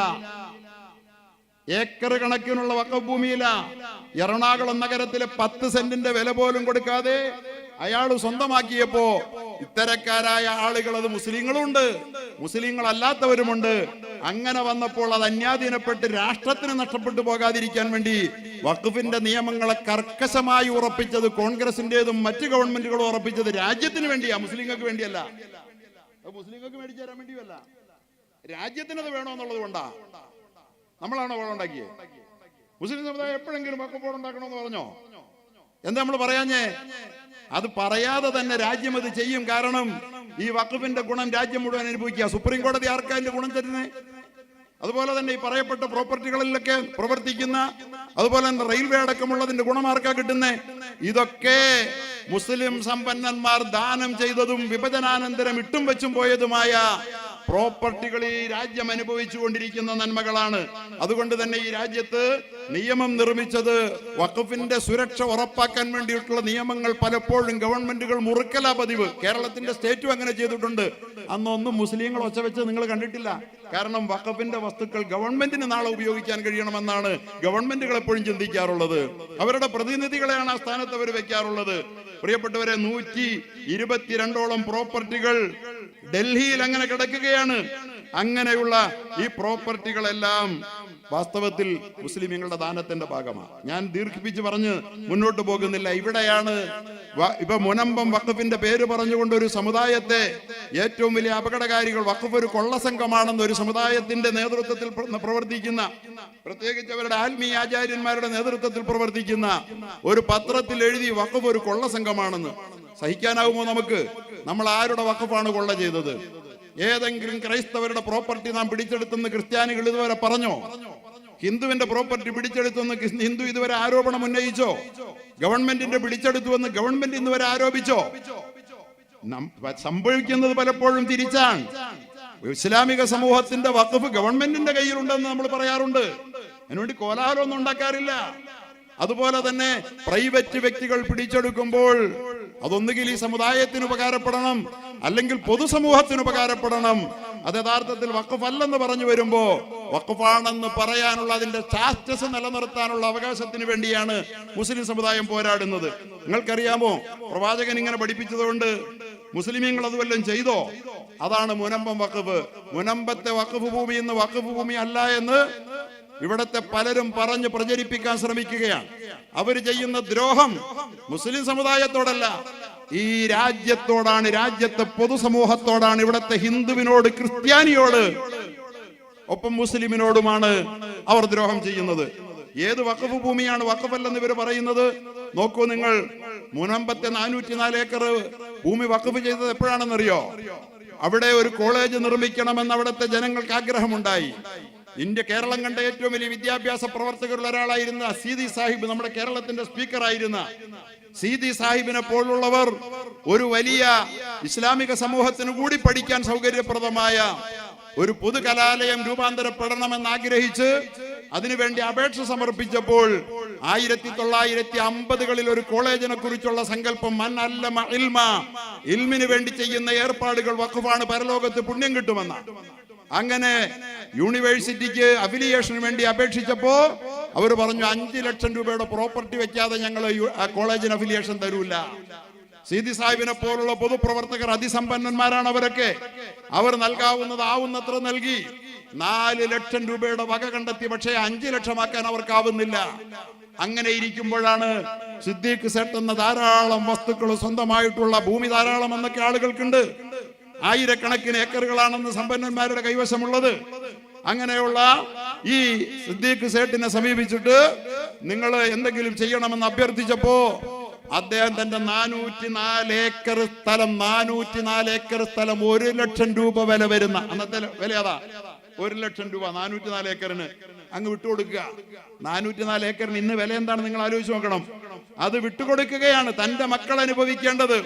ഫാറൂഖ് കോളേജിന്റെ നിർമ്മാണത്തിന് വേണ്ടി, ഒരു വിദ്യാഭ്യാസ സ്ഥാപനത്തിന് വേണ്ടി, ഒരു മുസ്ലിം സ്ഥാപനത്തിന് വേണ്ടിയല്ല, ഒരു അറബിക് കോളേജിന് വേണ്ടിയല്ല, ഒരു പൊതുവിദ്യാഭ്യാസ സ്ഥാപനത്തിന് വേണ്ടി ഹിന്ദു പഠിക്കുന്ന, ക്രിസ്ത്യാനി പഠിക്കുന്ന, മുസ്ലിമും പഠിക്കുന്ന, ഹിന്ദു അധ്യാപകനാകുന്ന, ക്രിസ്ത്യാനി അധ്യാപകനാകുന്ന, ആയിട്ടുള്ള മുസ്ലിമും അധ്യാപകനാകുന്ന ഒരു സ്ഥാപനത്തിന് വേണ്ടി 404 ഏക്കർ മാറ്റിവെച്ച ഈ ഭൂമി വഖഫ് അല്ല എന്ന് സ്ഥാപിക്കാൻ വേണ്ടി ഈ രാജ്യത്തെ ജനവിഭാഗങ്ങളെ തമ്മിലടിപ്പിച്ച് കസേര ഉറപ്പിക്കാൻ ശ്രമിക്കുന്ന വൃത്തികെട്ട അധികാര വർഗത്തിനോടൊപ്പം സഹോദര മനസ്സോടുകൂടി ഒരുമിച്ച് ജീവിച്ചിരുന്ന നമ്മുടെ സമൂഹത്തിലെ ക്രൈസ്തവ വിഭാഗത്തിലെ ഒരു വിഭാഗവും കൂട്ടുചേർന്നിരിക്കുന്നു എന്നുള്ളതാണ് ഏറ്റവും സങ്കടകരമായ വസ്തുത. അവർ തിരുത്തണം, തിരിച്ചറിയണം. സൗഹാർദ്ദം ഭംഗപ്പെടുത്തിയത് കൊണ്ട്, വഖഫിനെ വഖഫല്ലെന്ന് പറഞ്ഞതുകൊണ്ട് ഇവിടെ ആരും ലക്ഷ്യം നേടാൻ പോകുന്നില്ല. ഇവിടെ ഫാസിസ്റ്റ് ശക്തികൾക്ക് നമ്മെ തമ്മിലടിപ്പിക്കലാണ് ലക്ഷ്യം. ഇത് പക്ഷെ വഖഫല്ല എന്ന് പറയുന്നവരോട് ഞാനതിന്റെ തെളിവ് പറയാം. എടപ്പള്ളി രജിസ്ട്രാർ ഓഫീസിൽ 1950 രജിസ്റ്റർ ചെയ്തത് ഇങ്ങനെയാണ്: പരമകാരുണികനും കരുണാനിധിയുമായ ഏക ഇലാഹിന്റെ തിരുനാമത്തിൽ. ഇത് വഖഫാണോ അതോ വേറെ വല്ലതും ആണോ എന്ന് കേട്ടോളൂ നിങ്ങൾ. എന്നിട്ട് അദ്ദേഹം പറഞ്ഞു പോകുന്നു, ഫാറൂഖ് കോളേജ് മാനേജിംഗ് കമ്മിറ്റിക്ക് വേണ്ടി ഇപ്പോഴത്തെ പ്രസിഡന്റ് അദ്ദേഹത്തിന്റെ മൊയ്തുട്ടി സാഹിബ് അവറുകളുടെ പുത്രൻ തടിക്കച്ചവടം ഉണ്ണിക്കമ്മു അവറുകൾക്ക് മുഹമ്മദ് സിദ്ദീഖ് സേട്ടു എഴുതി കൊടുത്ത വഖഫ് ആധാരം, ഇതിനെയാണ് വഖഫ് അല്ലെന്ന് പറഞ്ഞു നടക്കണേ. അതിനകത്ത് കുറെ മുസ്ലിം കോന്തന്മാരുണ്ട്. എന്താ പറയുക അവരോടൊക്കെ? എന്താ പറയുക? വഖഫ് ആധാരം പരമകാരുണികനും കരുണാനിധിയുമായ അള്ളാഹുവിന്റെ നാമത്തിൽ എന്ന് പറഞ്ഞുകൊണ്ട് തന്റെ 404 ഏക്കർ ഭൂമി, അന്ന് 1 ലക്ഷം എന്ന് പറഞ്ഞാൽ ഇന്ന് ശതകോടികളാണ്, അത്രയും ഭൂമി വിട്ടുകൊടുത്തുകൊണ്ട് ആ മനുഷ്യൻ ഇത് വഖഫ് ആധാരമാണെന്ന് എഴുതി എടപ്പള്ളി സബ് രജിസ്ട്രാർ ഓഫീസിൽ. ഇത് വഖഫ് ആധാരമാണോ എന്നിപ്പോ സംശയം ജനിപ്പിച്ച് ദാനാധാരമാണ്, പാട്ടാധാരമാണ്. അവിടെ വിവരാവകാശ പ്രകാരം ചോദ്യം ചോദിച്ചതിന്റെ ഉത്തരം എന്റെ കൈവശമുണ്ട്. 4 ആധാരങ്ങൾ എടുത്തു ചോദിച്ചു ഇത് ഏത് തരം ആധാരമാണ്. 3 ആധാരവും അത് അല്ല എന്ന് കാണിച്ചിട്ട് വഖഫ് ആധാരം എന്നതിന് ടിക്ക് കൊടുത്തിരിക്കുക. വഖഫ് ആധാരമാണ്, ദാനാധാരമോ പാട്ടാധാരമോ അത്തരത്തിലുള്ള ഒരാധാരവുമല്ല എന്ന് വിവകാരാവകാശ പ്രകാരം എടപ്പള്ളി രജിസ്ട്രാർ ഓഫീസിൽ നിന്ന് മറുപടി കിട്ടിയിട്ടുള്ള ഈ വഖഫ് ആധാരമല്ലെന്ന് പറയുന്നവർ സത്യത്തിൽ രാജ്യദ്രോഹമല്ലേ ചെയ്യുന്നത്? രാഷ്ട്രം നിയമിച്ച നിയമത്തിനെതിരിൽ, രാഷ്ട്രം നിർമ്മിച്ച നിയമമാണ്, മുസ്ലിങ്ങൾ നിർമ്മിച്ച നിയമമല്ല. ഈ വഖഫിന്റെ പ്രൊട്ടക്ഷന്റെ നിയമം മുസ്ലിമീങ്ങളെ രക്ഷിക്കാനല്ല, വഖഫ് പ്രോപ്പർട്ടികൾ പിടിച്ചെടുത്ത് മുസ്ലിങ്ങൾക്ക് കൊടുക്കാനുമല്ല. അത് വ്യക്തികൾ അന്യാധീനപ്പെടുത്താതെ പൊതു താല്പര്യത്തിന് വേണ്ടി നിലനിൽക്കണമെന്ന് തീരുമാനിച്ചിട്ടുണ്ടായതാ. എന്നിട്ട് അദ്ദേഹം പറയുകയാണ്, താഴെ വിവരം പറയുന്നതും 1 ലക്ഷം രൂപ വിലയുള്ളതുമായ, ഇത് ആധാരമാണ്, അതിന്റെ ആധാരത്തിന്റെ ആദ്യ പേജാ ഞാൻ വായിക്കുന്നേ. 1 ലക്ഷം രൂപ വിലയുള്ളതുമായ 404 ഏക്കർ 76 സെന്റ് സ്ഥലവും അതിലുള്ള സകല ദേഹണ്ഡങ്ങളും കൂടി ഈ കോളേജ് ഇസ്ലാമിക ആദർശപ്രകാരം കൽപ്പിച്ചു നടത്തുമെന്നുള്ള വിശ്വാസത്താൽ, ഇത് വഖഫാണോ അതോ ദാനാധാരമാണോ അതോ പാട്ടാധാരം എഴുതണാണോ? ഇങ്ങനെ എന്തൊക്കെയാണ് ഇപ്പൊ പറഞ്ഞു നടക്കണേ? ഇങ്ങനെയാണോ പാട്ടാധാരം എഴുതണേ? ദാനാധാരം എഴുതണേ ഇങ്ങനെയാണോ? ഇസ്ലാമിക വിശ്വാദർശപ്രകാരം കൽപ്പിച്ചു നടത്തുമെന്നുള്ള വിശ്വാസത്താൽ എന്റെ ആത്മശാന്തിക്കായി ഖബറിൽ ആത്മശാന്തി കിട്ടുമെന്ന് അള്ളാഹുവിന്റെ പ്രവാചകൻ പഠിപ്പിച്ചതിന്റെ പ്രേരണയാൽ എന്റെ റൂഹിന്റെ ആത്മശാന്തിക്കായി അടിയിൽ പറയുന്ന വ്യവസ്ഥകളോടുകൂടി എനിക്കുള്ള സകലാവകാശങ്ങളും ഒഴിഞ്ഞ് വഖഫായി. ഇനി അദ്ദേഹത്തിന് അധികാരമില്ല, കൊടുത്ത ആൾക്ക് അധികാരമില്ല. അപ്പോഴാ അധികാരം ഞങ്ങൾക്ക് ക്രയവിക്രയം ചെയ്യാൻ, വിൽക്കാൻ, കാശ് മേടിക്കാനെന്ന് ഇത് കൈപ്പറ്റിയ ആളുകൾ പറയുന്നെന്ന് ഓർക്കണം. എന്റെ എല്ലാ അവകാശങ്ങളും ഒഴിഞ്ഞ്, ഇത് മനസ്സിലാക്കണം ഈ സമൂഹം. ഞങ്ങൾ എന്തുകൊണ്ട് മുനമ്പത്തെ ഭൂമി വഖഫാണ് എന്ന് നിങ്ങൾ അംഗീകരിക്കണം, അതിന്റെ സ്റ്റാറ്റസ് മാനിക്കണം. അവിടെ കബളിപ്പിക്കപ്പെട്ട ആ വഖഫിന്റെ സംരക്ഷണം നടത്തേണ്ടിയിരുന്ന ഫാറൂഖ് കോളേജ് തെറ്റായ നിലയിൽ പോൾ എന്ന് പറയുന്ന ഒരു വക്കീലിന് അറ്റോർണി പദവി കൊടുത്തിട്ട്, പവർ ഓഫ് അറ്റോർണി കൊടുത്തിട്ട് അയാളെ കൊണ്ട് വിപ്പിച്ച് കാശ് മേടിച്ചിട്ടുണ്ടെങ്കിൽ ഫാറൂഖ് കോളേജാണ് അതിന് ഉത്തരവാദികൾ. അവരാൽ കബളിപ്പിക്കപ്പെട്ടിട്ടുള്ള ജനങ്ങളുണ്ടെങ്കിൽ അവരിൽ നിന്ന് കാശ് ചെറുതോ വലുതോ ആയ തുക കൊടുത്ത് മേടിച്ചവർ വഴിയാധാരമാകാൻ നമ്മൾ അനുവദിക്കില്ല എന്നാണ് മുസ്ലിം സമുദായം ഒന്നിച്ചു പറയുന്നത്. പക്ഷെ അതിനത് വഖഫായത് വഖഫല്ലെന്ന് പറഞ്ഞാൽ സത്യത്തിനെതിരിൽ പറയലല്ലേ? അത് ആരെ പേടിച്ചിട്ട് പറയാനാ? കാസയെ പോലുള്ള വിഷജന്തുക്കളെ പേടിച്ചിട്ടോ? അല്ലെങ്കിൽ PC ജോർജിനെ പോലുള്ള ആ പൂഞ്ഞാറിലെ തെരുവിലൂടെ അലയുന്ന ചില ജന്മങ്ങളെ പേടിച്ചിട്ടോ? അവരങ്ങനെ അച്ചപ്പാടും അലമുറയും ഇട്ടാൽ ഇത്ര ആധികാരികമായി വഖഫാണെന്ന് എഴുതി വെച്ചിരിക്കുന്ന വഖഫല്ലാതായി മാറുമെങ്കിൽ ഇവിടെ ഏതെങ്കിലും വിഭാഗത്തിന്റെ ദേവസ്വമോ സഭാസ്വത്തുക്കളോ ആരെങ്കിലും ഒച്ചയുണ്ടാക്കിയാൽ അത് അതിന്റെ സ്റ്റാറ്റസ് നഷ്ടപ്പെടുത്തണമെന്നാവൂലേ? നോക്കൂ, ഇത് സ്റ്റാറ്റസ്, ഇത് വഖഫാണെന്ന് നിങ്ങൾ അംഗീകരിച്ചിട്ട് ആ സാധുജനങ്ങളുടെ പ്രശ്നം എങ്ങനെയും പരിഹരിച്ചോളൂ എന്നേ ഈ സമുദായം പറയുന്നുള്ളൂ. അവരെ കുടിയൊഴിപ്പിച്ച് തീരുവെന്ന് പറയുന്ന ഒരു മുസ്ലിം വ്യക്തിയുമില്ല, ഒരു സംഘടനയുമില്ല എന്ന് മനസ്സിലാക്കണം. ഇവിടെ വെറുപ്പ് പ്രചരിപ്പിക്കുന്നവർ തിരിച്ചറിയാൻ വേണ്ടി ഞാൻ പറയുകയാണ്. എന്നിട്ട് അദ്ദേഹം പറയുകയാണ്, ഇത് വഖഫായി, 2 വട്ടമായി വഖഫായി എന്ന് കൂടി അദ്ദേഹം പറയുന്നു. എന്നിട്ട് പറയുകയാണ്, ഇതിൽപ്പെട്ട വകകളും അതിൽ നിന്നെടുത്ത ആദായവും പ്രസ്തുത കോളേജിലെ വിദ്യാഭ്യാസത്തിന് ഉപയോഗിക്കുന്നതല്ലാതെ യാതൊരു മറ്റാവശ്യത്തിനും ഉപയോഗിക്കുന്നതിന് അവകാശമില്ലാത്തതും, റിസോർട്ട് നടത്താൻ കൊടുക്കാൻ പറ്റൂല, ബാർ നടത്താൻ കൊടുക്കാൻ പറ്റൂല, കോളേജിന്റെ വിദ്യാഭ്യാസത്തെ ആവശ്യത്തിന് വേണ്ടി മാത്രമേ ഇതെടുക്കാവൂ. കാരണം അതാണ് വഖഫിൽ പ്രവാചകൻ ആവശ്യപ്പെട്ടത്, വിദ്യാഭ്യാസത്തിന് എടുക്കാവൂ. അതാണ് ഇസ്ലാമിക ആദർശപ്രകാരം കൽപ്പിച്ചു നടത്തുക എന്ന് പറഞ്ഞതിന്റെ അർത്ഥം. അതാണ് എന്റെ ആത്മശാന്തിക്ക് ഉപകാരപ്പെടുന്നത് എന്ന് പറഞ്ഞിട്ട് പറയുക, ഏതെങ്കിലും കാലത്ത് കോളേജ് നടപ്പിലില്ലാതെ വരികയും. എപ്പോഴാണ് അതിനകത്ത് എന്തെങ്കിലും മാറ്റം വരുത്താവുന്നത്? ഇതിനിങ്ങനെ ക്ലോസ് ഉണ്ട്, കണ്ടീഷണലാണ് എന്നാ പറയണത് ഇപ്പൊ ചിലര്. എല്ലാ വഖഫും കണ്ടീഷണലല്ല. വഖഫ് ചെയ്ത ആള് വെക്കുന്ന ഏത് കണ്ടീഷനും ബാധകമാ. മുഴുവൻ വഖഫും കണ്ടീഷനല്ല. അതുകൊണ്ട് കണ്ടീഷൻ വയ്ക്കാൻ വഖഫിന് അവകാശമുണ്ട്. അദ്ദേഹം പറയുകയാണ് മറ്റൊരാവശ്യത്തിന് ഉപയോഗപ്പെടുത്താൻ പാടില്ല. ഇന്ന് ആ വസ്തു ബാറായിട്ട് ഉപയോഗിക്കുകയാണ്, ഇന്നത് റിസോർട്ടായിട്ട് ഉപയോഗിക്കുക. ഏത് നീതിബോധമാണ് മതവിശ്വാസികളും മതാചാര്യന്മാരുമാണെന്ന് പറയുന്നവരെ ആദരണീയരായ നിങ്ങളെ ഭരിക്കുന്നത്? നിങ്ങൾ ഏത് മതത്തിന്റെ ആളുകളാണ്? നിങ്ങൾ ഏത് ക്രിസ്തുദേവന്റെ ആളുകളോ? നിങ്ങൾ കൃഷ്ണന്റെ ആളുകളോ? നിങ്ങൾ ഏത് മതത്തിന്റെ ആളുകളാണ്? നിങ്ങൾ മതത്തിന്റെ ഘാതകന്മാരല്ലേ? നിങ്ങൾ ഇത് വഖഫല്ലെന്ന് പറഞ്ഞാൽ വഖഫായിരുന്നു കൊണ്ട് തന്നെ ആ പ്രശ്നത്തിന് മാന്യമായ പരിഹാരം ചെയ്യാം. ആ ജനങ്ങളെ കുടിയൊഴിപ്പിക്കരുത്. വഖഫ് ആണെങ്കിൽ പോലും എന്ന് പറയുന്നതിനേക്കാൾ ഉദാരമാണോ വഖഫ് അല്ലാത്തത് കൊണ്ട് കൊടുത്തേരെ എന്ന് പറയുന്നത്? വഖഫ് ആണെങ്കിലും കൊടുക്കണമെങ്കിൽ കൊടുക്കാം. വഖഫാണെന്നത് അംഗീകരിക്കുക, അതൊരു സ്റ്റാറ്റസിന്റെ പ്രശ്നമാണ് എന്നല്ലേ മുസ്ലിം സമുദായം പറഞ്ഞിട്ടുള്ളൂ. എന്നിട്ട് അദ്ദേഹം പറയുകയാണ്, ഏതെങ്കിലും കാലത്ത് കോളേജ് ഇല്ലാതെ വന്നാൽ, ഇതിൽപ്പെട്ട വസ്തുക്കൾ ശേഷിക്കുകയും ചെയ്താൽ. കോളേജ് ഇല്ലാതെ വന്നോ? ഇപ്പൊ കൊടുത്തളഞ്ഞല്ലോ. കോളേജ് ഇല്ലാതെ വന്നില്ല, ഇപ്പോഴും കോളേജ് ഉണ്ട്. അപ്പൊ ഇത് വേറൊരൊന്നിനും ഉപയോഗിക്കാൻ ഇന്നും പറ്റില്ല. കോളേജ് ഉണ്ടല്ലോ. കോളേജ് ഇല്ലാതെ വന്നാൽ മാത്രം വസ്തുക്കൾ ശേഷിക്കുകയും ചെയ്താൽ പിന്നെ എന്ത് ചെയ്യണം? അന്ന് വഖഫ് ബോർഡില്ല ഏറ്റെടുക്കാൻ. അപ്പൊ പിന്നെ എന്ത് ചെയ്യണം?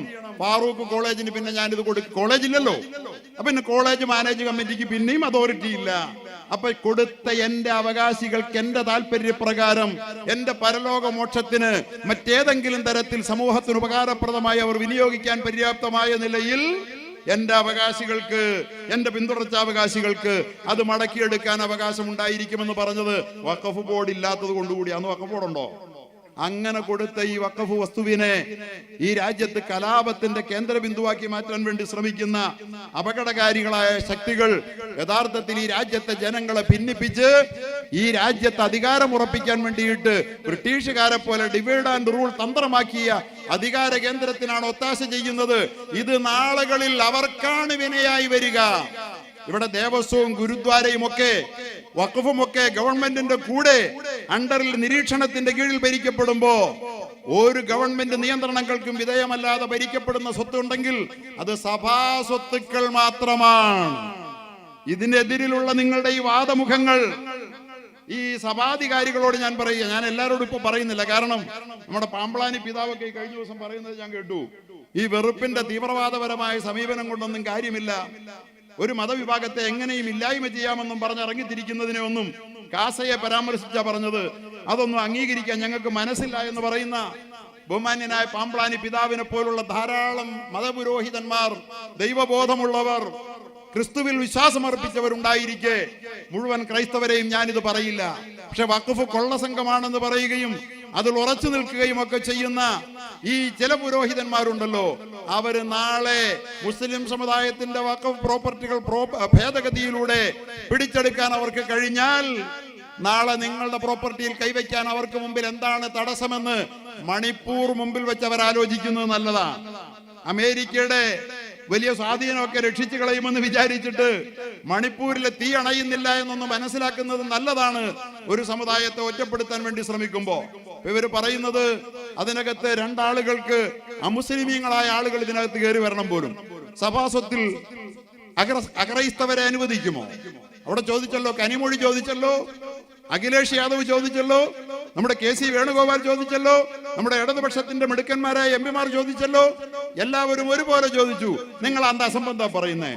മുസ്ലിം സമുദായത്തിന്റെ പൂർവികന്മാർ അവരുടെ സ്വന്തം സ്വത്ത് ദാനം ചെയ്ത് ദൈവപ്രീതിക്ക് വേണ്ടി നൽകിയത്, അത് ദൈവപ്രീതിക്ക് വേണ്ടി എങ്ങനെയാ കൈകാര്യം ചെയ്യണമെന്ന് അവർക്കല്ലേ അറിയൂ.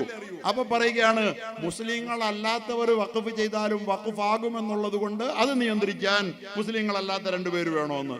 മുസ്ലിങ്ങളല്ലാത്തവർ വഖഫ് ചെയ്താൽ മുസ്ലിങ്ങളല്ലാത്തവര് അമ്പലത്തിന് വേണ്ടി സ്ഥലം വിട്ടുകൊടുത്താൽ അതിന് വഖഫ് നല്ല കൂട്ടരെ പറയുക. അവര് വേറെ ചർച്ചിന് വേണ്ടി കൊടുത്താൽ അതിനെ വഖഫ് നല്ല പറയുക. അവർ പള്ളിക്ക് വേണ്ടി വിട്ടുകൊടുത്താൽ മാത്രമേ അതിന് വഖഫ് എന്ന് പറയുള്ളൂ. മുസ്ലിങ്ങളല്ലാത്ത സഹോദരങ്ങൾ പള്ളിക്ക് വേണ്ടി വിട്ട് വഖഫായി കൊടുത്താൽ അത് പള്ളി ആഗ്രഹിക്കുന്ന പോലെ, ഇസ്ലാം ആഗ്രഹിക്കുന്ന പോലെ കൈകാര്യം ചെയ്യാൻ അവർ കൊടുക്കണേ. അവിടെ മുസ്ലിം അല്ലാത്തവരുടെ ആവശ്യം അവിടെ ഇല്ല. അവരത് ആഗ്രഹിക്കുന്നില്ല. കൊടുക്കുന്നവർ പറയുകയാണ്. ഇതൊക്കെയാണ് ഇവർ ഉയർത്തുന്ന വാദം. മുസ്ലിമീങ്ങളല്ലാത്തവർ വഖഫ് ചെയ്താലും സാധുവാകുമെന്നുള്ളത് കൊണ്ട് ആണ് പറഞ്ഞു നിൽക്കാൻ പഴുതില്ലാതെ വന്നപ്പോ അങ്ങനെ ഒരു തൊടുന്യായം അവർ പറയുകയാ. മുസ്ലിങ്ങളല്ലാത്ത ഒരുപാട് ആളുകൾ ഞങ്ങളുടെ പള്ളിക്ക് വഖഫ് ചെയ്തിട്ടുണ്ട്. ഒരുപാട് രാജാക്കന്മാർ, ഇന്ത്യയിലെ ഹിന്ദു രാജാക്കന്മാർ, മുസ്ലിം രാജാക്കന്മാർ ഇന്നും ഗൾഫ് നാടുകളിൽ, ഞാൻ ദുബൈയിൽ പോയച്ചു വന്നതാ, അവിടുത്തെ ക്ഷേത്രം കണ്ടു. ഗൾഫിലെ ഭരണാധികാരികൾ കൊടുത്ത വമ്പൻ ക്ഷേത്രം ഞാൻ കണ്ടു. ഖത്തറിലുണ്ട്, അറബി നാടുകളിൽ പലയിടത്തുമുണ്ട്. അവരവരുടെ ഭൂമി വിട്ടുകൊടുക്കുക അവിടുത്തെ ന്യൂനപക്ഷം വരുന്ന പ്രവാസി ഹിന്ദുക്കൾക്ക് ആരാധന നടത്താൻ വേണ്ടി. അതുപോലെ നമ്മുടെ രാജ്യത്ത്, ഞാൻ ചങ്ങനാശ്ശേരിയിൽ നിന്നു, കാവിൽ ക്ഷേത്രമുണ്ട്, അപ്പുറത്ത് മെട്രോപൊളിറ്റൻ ചർച്ചുണ്ട്, ഞാൻ നിന്ന പഴയ പള്ളിയുണ്ട്. അവിടെ എല്ലാം 1/2 ഏക്കർ വീതം എല്ലാവർക്കും വേണ്ടി നമ്മുടെ തെക്കൻകൂർ രാജാക്കന്മാർ വിട്ടുകൊടുത്തവർ നല്ലവരായിരുന്നു.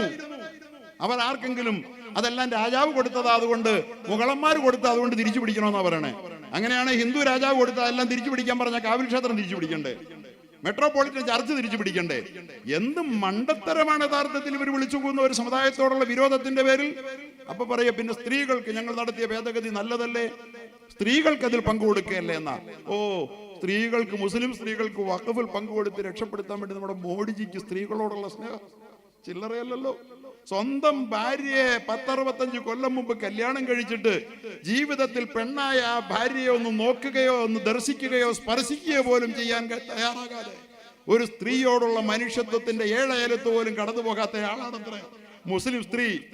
40 പേരെ തീയിട്ട് ചുടാൻ വേണ്ടിയിട്ട് നേതൃത്വം നൽകിയെന്ന് രാജ്യം മുഴുവൻ വിശ്വസിക്കുന്ന ഒരു മനുഷ്യൻ സക്കിയ ജാഫ്രി ഇന്നലെയാണ് മരിച്ചത്. ആ പാവപ്പെട്ട പെണ്ണിന്റെ കണ്ണീര് കാണാത്ത മനുഷ്യൻ മുസ്ലിം പെണ്ണിനെ ശാക്തീകരിക്കാൻ വേണ്ടിയിട്ട് വഖഫ് ബോർഡിൽ അവളുടെ പ്രാതിനിധ്യം കൊടുക്കാൻ പോലും കേമമായി പോയി. ഇതൊക്കെ വിശ്വസിക്കണം പോലും നമ്മൾ. ഇതൊക്കെ അങ്ങ് വിശ്വസിക്കുന്നവർ ബുദ്ധിമാന്മാരും തെറ്റാന്ന് പറയുന്നവർ മന്ദബുദ്ധികളുമാണെന്ന് അവർ പറയുന്നത്. നിങ്ങൾക്കൊക്കെ മനസാക്ഷിയുണ്ടോ? അയം നിജ പരോവേദി ഗണനാം ലഘുചേതസ.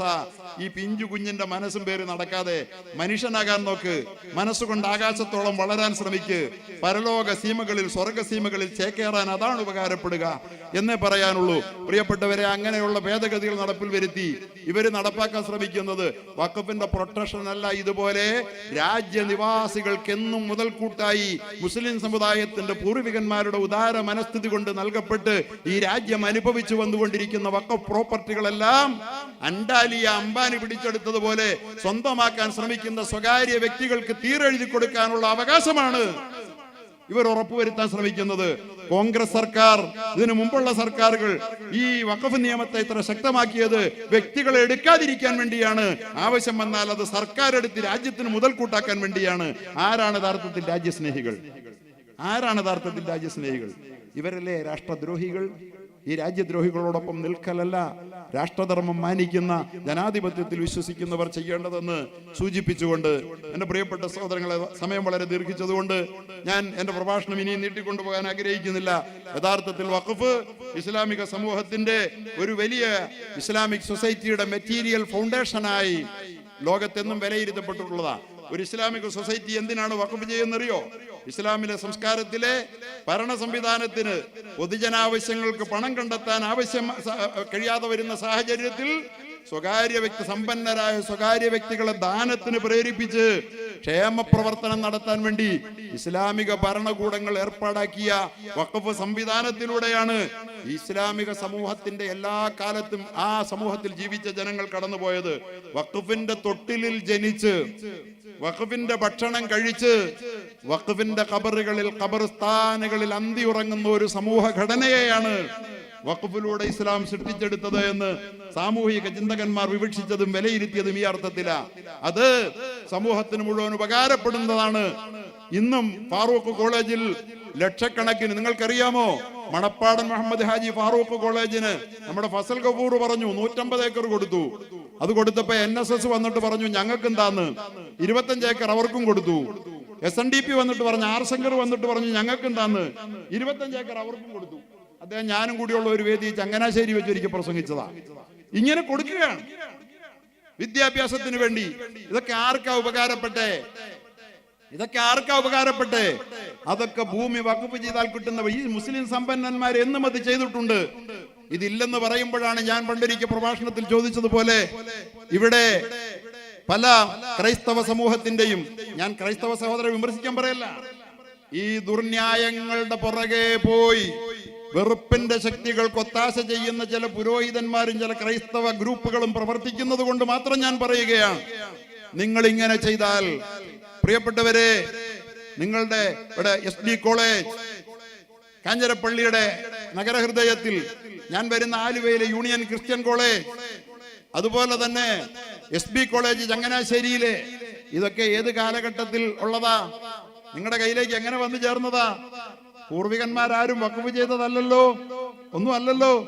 അതേസമയം ഞങ്ങളുടെ പൂർവികന്മാർ വഖഫ് ചെയ്തതാണെന്ന് രേഖയില്ലാത്ത ഒന്നിലും ഞങ്ങൾ അവകാശവാദം ഉന്നയിക്കാറില്ല. അവകാശവാദം ഉന്നയിക്കുന്നത് പോയിട്ട് അത് പ്രൊട്ടക്ട് ചെയ്യാൻ പോലും വേണ്ടത്ര ഞങ്ങൾക്ക് കഴിഞ്ഞിട്ടില്ല. പിന്നെ അത് വഖഫിനെ വഖഫ് അല്ലെന്ന് പറയുമ്പോൾ വഖഫാണെന്ന സ്റ്റാറ്റസ് അംഗീകരിക്കണമെന്നേ ഞങ്ങൾ പറയുന്നുള്ളൂ. അവിടെ കബളിപ്പിക്കപ്പെട്ട പാവം ജനതയെ പുറന്തള്ളണമെന്നും ഞങ്ങൾ പറയുന്നില്ല. തികച്ചും ഉദാരമായ ഈ നിലപാട് സ്വീകരിക്കുന്ന ഒരു സമൂഹത്തെ അവരുടെ കൈവശമുള്ള വഖഫ് ഭൂമികൾ കൊണ്ട് ഈ രാജ്യത്ത്, ഞാൻ ഒരു കാര്യം പറയട്ടെ, നമ്മുടെ ഒരുപാട് പള്ളിപ്പറമ്പുകൾ, ഇന്ന് 25 ഏക്കറുള്ള ഒരു പള്ളിയിൽ ഞാൻ ജോലി ചെയ്തവനാ.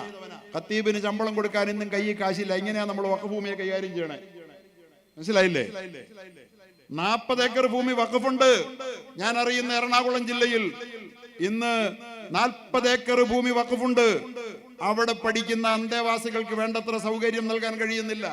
ഇങ്ങനെ സ്വന്തം സമൂഹത്തിന് പോലും ഉപകാരം ചെയ്യാൻ കഴിയാതെ വഖഫിനെ ദുരുപയോഗം ചെയ്യുന്നവരായി വഖഫിന്റെ മുത്തവല്ലിമാർ പലപ്പോഴും മാറിയപ്പോഴാണ് വഖഫിന്റെ മൂല്യം തിരിച്ചറിയാൻ ഈ രാഷ്ട്ര ജനതയ്ക്ക് കഴിയാതെ പോയത്. അതുകൊണ്ട് ഈ രാജ്യത്തെ ജനതയെ നമ്മൾ എഡ്യൂക്കേറ്റ് ചെയ്യണം. വഖഫ് അത് സംരക്ഷിച്ചത് ഇന്നലകളിൽ രാഷ്ട്ര ദൗത്യത്തിന്റെ ഭാഗമായി രാജ്യത്തിന്റെ ഗവൺമെന്റുകളാണ്. അത് സംരക്ഷിക്കേണ്ടത് ഞങ്ങളുടെ ബാധ്യതയല്ല. ഞങ്ങളുടെ വഖഫുകൾ ഞങ്ങൾ നോക്കിക്കോളാം.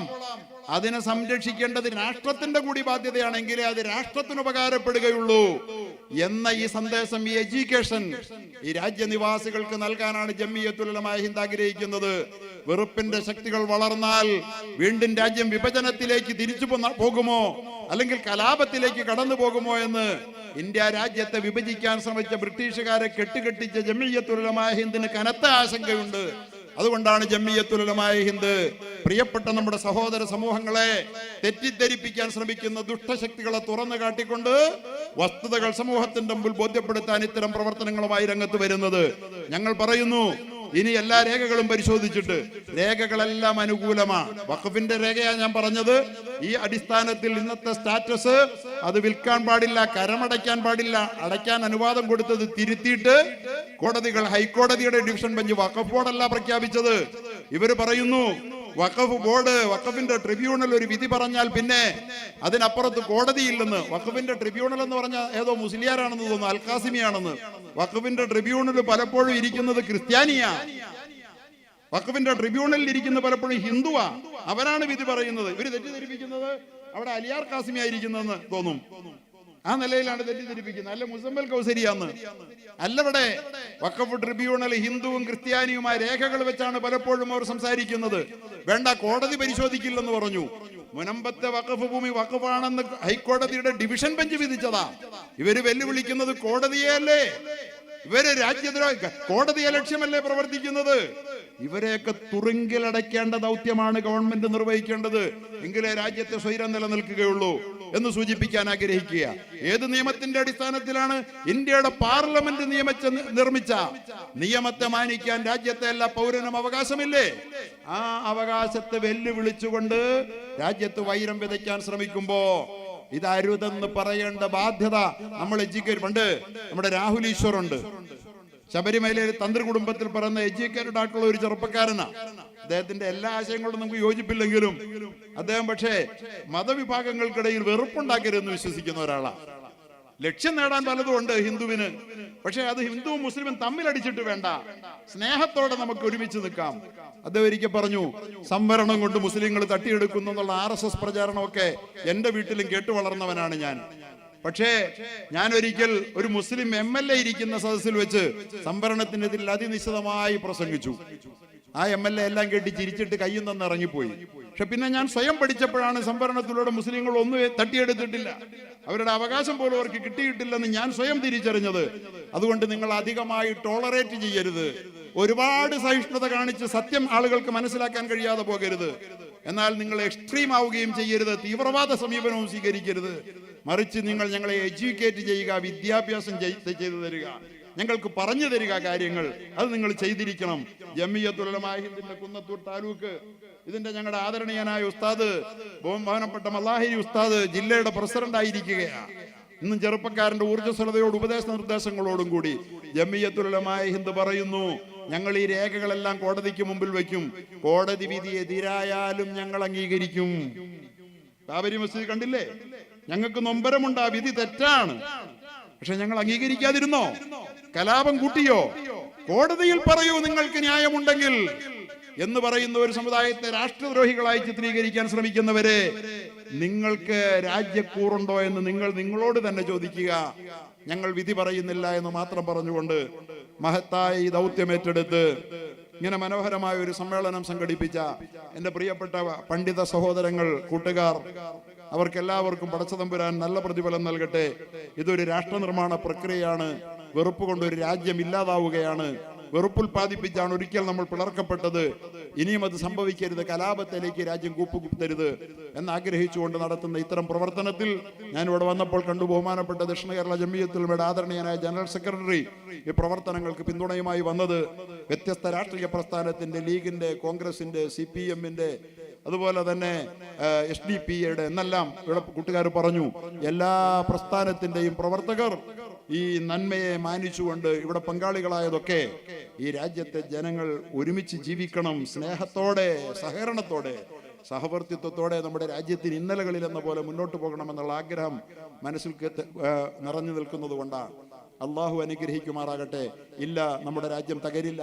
400-400-400-ലധികം സീറ്റ് തന്നാൽ എല്ലാം ഭേദഗതി ചെയ്തൊരു ഹിന്ദു രാഷ്ട്രമാക്കി തരാമെന്ന് പറഞ്ഞപ്പോ നിന്റെ ഹിന്ദു രാഷ്ട്രം കൊണ്ടുപോയി കടലിലെറി എന്ന് പറഞ്ഞ ഭൂരിപക്ഷം ഹിന്ദുക്കളുടെ രാജ്യമാണിത്. സ്വന്തം നിലയിൽ ഭരിച്ചോണ്ടിരുന്നവനെ ആരാന്റെ ഊരച്ചാരി ഭരിക്കേണ്ട ഗതികേടിൽ എത്തിച്ച രാജ്യമാണിത്.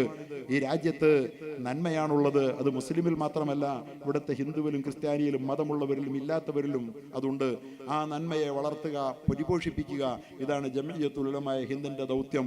മൗലാന അബുൽ കലാം ആസാദിന്റെ പ്രസ്ഥാനത്തിന്, മൗലാന ഹുസൈൻ അഹമ്മദ് മദനി റഹ്മത്തുള്ളാഹിയുടെ പ്രസ്ഥാനത്തിന്, മൗലാന ഷെയ്ഖുൽ ഹിന്ദ് മഹ്മൂദുൽ ഹസൻ ദൈബന്ദിയുടെ പ്രസ്ഥാനത്തിന് അതല്ലാതെ മറ്റൊന്നും കഴിയില്ല. നമുക്ക് മുന്നേറാം. ദൈവം അള്ളാഹു നമ്മെ അനുഗ്രഹിക്കുമാറാകട്ടെ എന്ന ആത്മാർത്ഥമായ പ്രാർത്ഥനയോടെ ഞാൻ എൻ്റെ വാക്കുകൾ ഉപസംഹരിക്കുന്നു. അൽഹംദുലില്ലാഹി അവ്വലൻ വ ആഖിറ വ ആഖിറു ദഅവതി അനിൽ ഹംദുലില്ലാഹി. അസ്സലാമു അലൈക്കും വറഹ്മത്തുള്ളാഹി.